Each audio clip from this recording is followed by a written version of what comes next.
Itong kwentong ito ay hango sa tunay na buhay at karanasan ni Duday. Noong 2013 ako po ay nasa 12 anyos pa lamang. Lumipat na po kami sa isang bahay na ipinagawa ng ate ko. Malapit lamang ito doon sa luma naming bahay at siguro mga isang kanto lamang po ang pagitan. Number 13 ang bahay namin. Hindi naman lingid sa kaalaman ng karamihan na ang numero 13 ay malas. At madalas, bahayan daw ng mga masasamang espiritu. Ngunit yun ay sabi-sabi lamang nila at wala naman din akong pakialam noon kasi ang mahalaga ay magkaroon kami ng maayos na tahanan o matutuluyan. So excited talaga kaming tumira sa aming bagong tahanan kasi mas malawak ito at maganda kumpara doon sa una naming tinirhan. Bukod pa rito, Sir Red, tahimik itong napili ng ate ko. Sa aming pagtira doon, okay at wala naman talagang naging problema. Hanggang sa meron pong ibinigay ang aming kapitbahay na lumang aparador. Magara at kung titignan mo ang kanyang kabuuan, masasabi mong mamahalin din talaga. Meron din siyang malaking salamin sa bandang harap. Makalipas ang ilang araw, hindi ko po ma-explain, Sir Red, na sa tuwing ako'y mag-isa sa aming bahay, meron po akong hindi mawaring pakiramdam dahil bigla-bigla na lamang din pong bumubukas ang lumang aparador na iyon at naglilikha talaga ng ingay.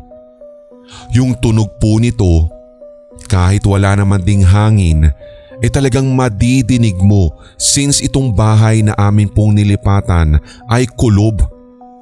Sa gilid nga din po ng aking mata, hindi ko rin po ma-explain kung totoo o hindi dahil parang meron akong nakikitang solidong katawan at sa aking pakiwari, babae siya.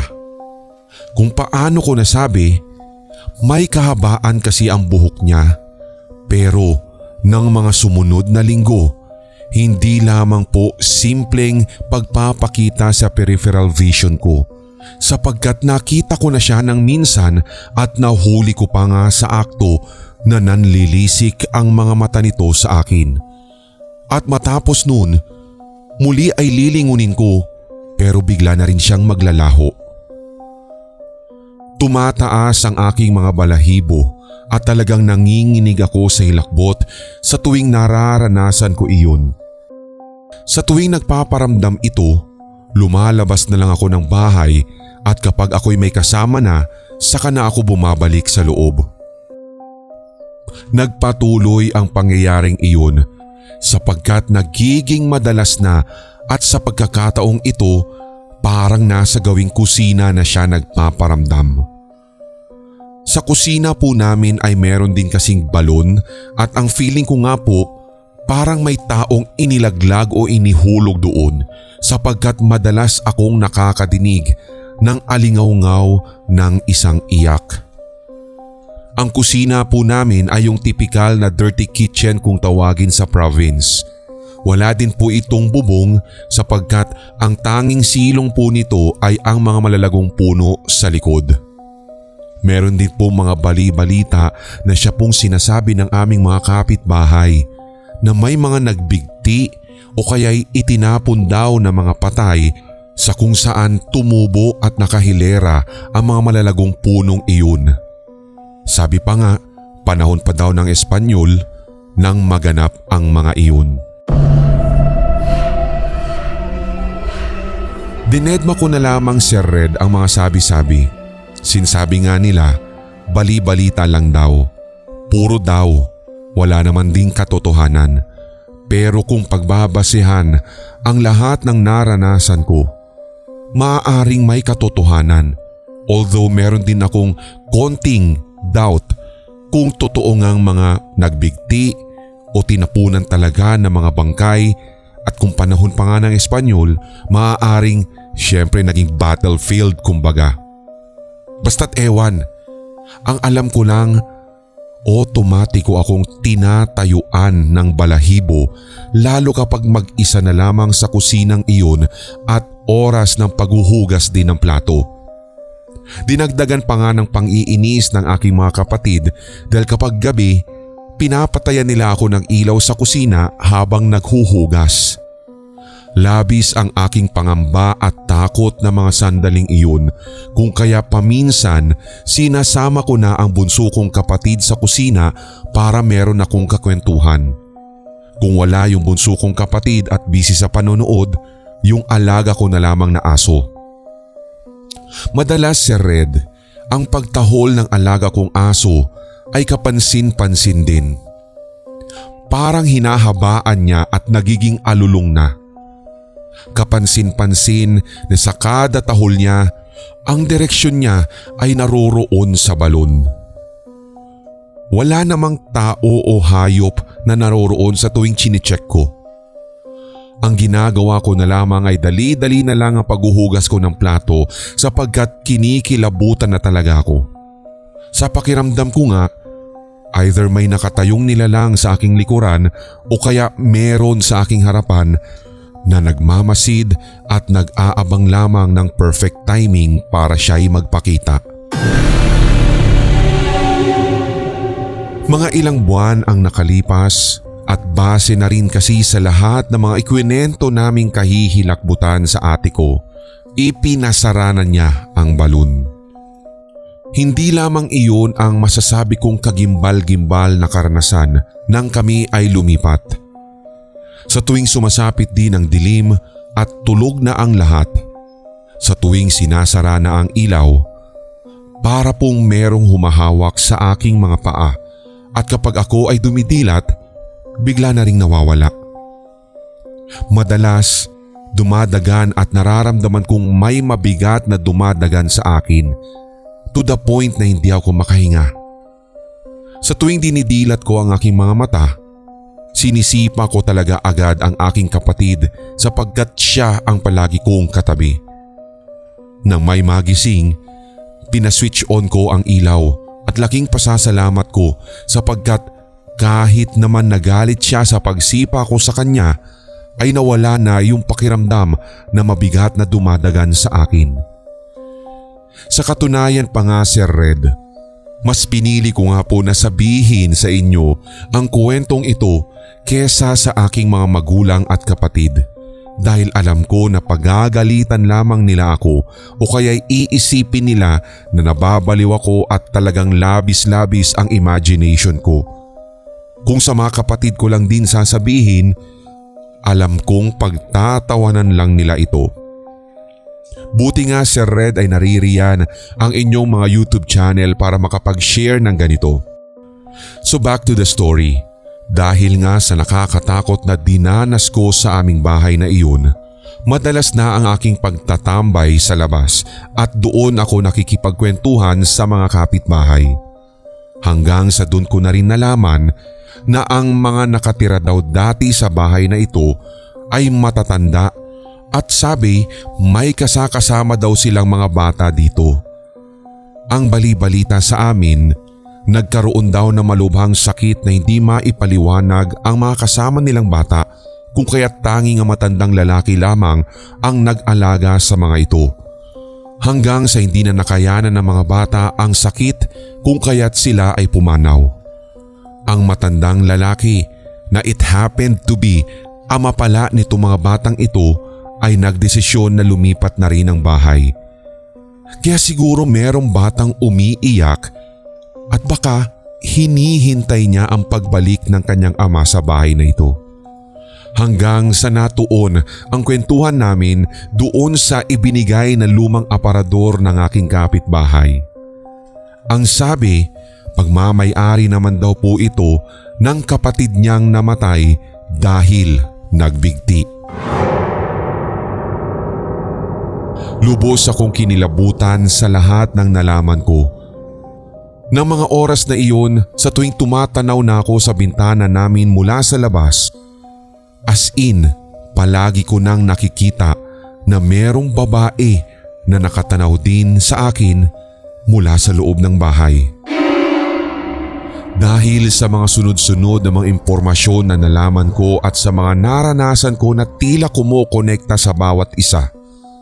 Makalipas po ang ilang buwan, napilitan pong lumipat muli kami ng bahay at medyo malayo na ito sa tinitirhan namin, ngunit naging maayos naman na ang pamumuhay namin roon. Sa tuwing dumaraan na nga din ako sa isang bahay namin, hindi pa rin mawala-wala sa aking isipan na iyon ay pinamamahayan ng mga espiritong hindi pa rin matahimik.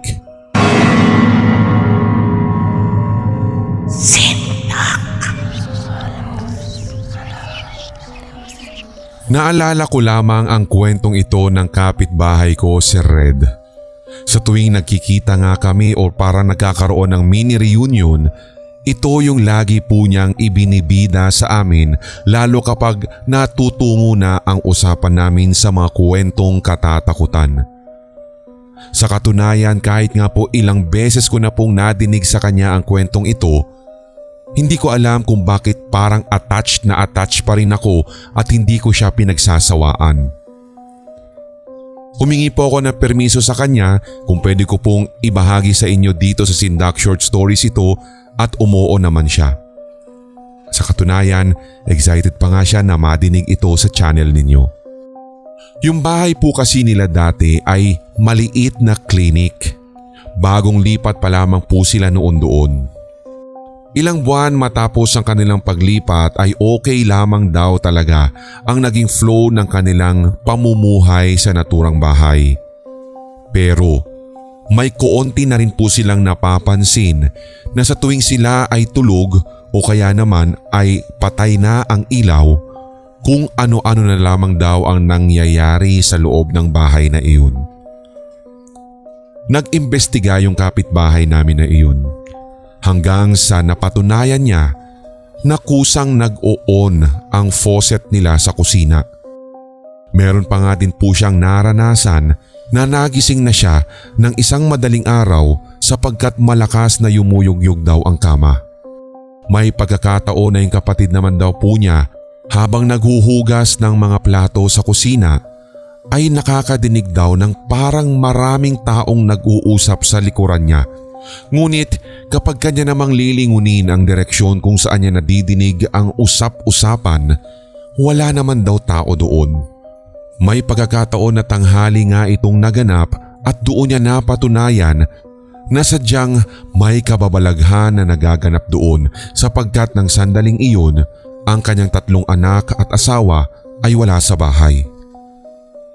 Hanggang sa meron daw pong 1 buwan na nakakita na siya ng parang taong pumasok sa kwarto nila at nang sinundan niya ito para tanungin kung sino iyon, wala naman daw siyang nakita. May karanasan din daw po yung kapitbahay naming iyon na nung siya ay nag-CR, hindi na daw po siya makalabas at para nga daw po siyang nilak sa loob. Binaliwala na lamang daw nila ang lahat hanggang sa may isang pangyayari na nagpa-decide talaga sa kanila na umalis. Isang beses nang mag-absent daw yung isang anak niya sapagkat masakit ang ngipin. Hinayaan lang niyang matulog yung anak niya sa kwarto matapos daw nitong bigyan ng pampakalma o kaya ay yung pampatanggal ng sakit. Hanggang sa bigla daw may sumutsot sa anak niya. Kaya napabangon yung anak niya para tignan kung sino iyon at pagbukas daw po niya ng parang maliit na bintana ay agad siyang sinalubong ng isang nakakatakot na mukha. Nang pinadescribe sa kanya, sabi niya'y tao daw ang naroroon.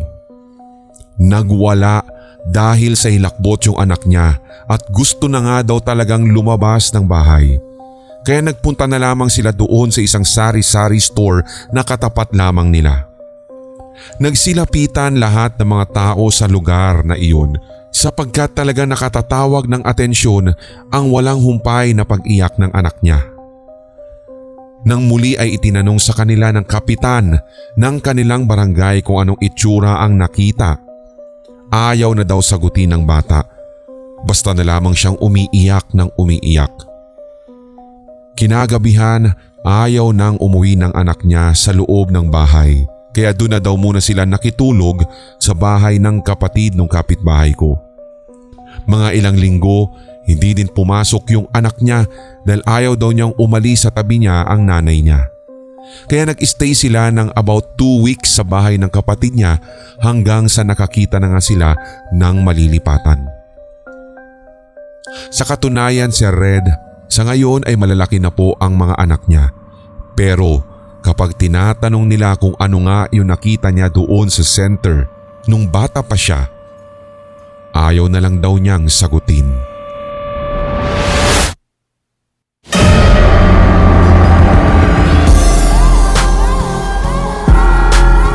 At inyong napakinggan ang tampok na one-shot Tagalog horror story. I-like, mag-comment at i-share ang episode na ito sa inyong social media, mga certified kasindak. Huwag pahuhuli sa mga bagong kwentong katatakutan dito sa ating channel, kaya pindutin na ang subscribe button at ang notification bell. Hanggang sa susunod na kwentuhan dito sa Sindak Short Stories.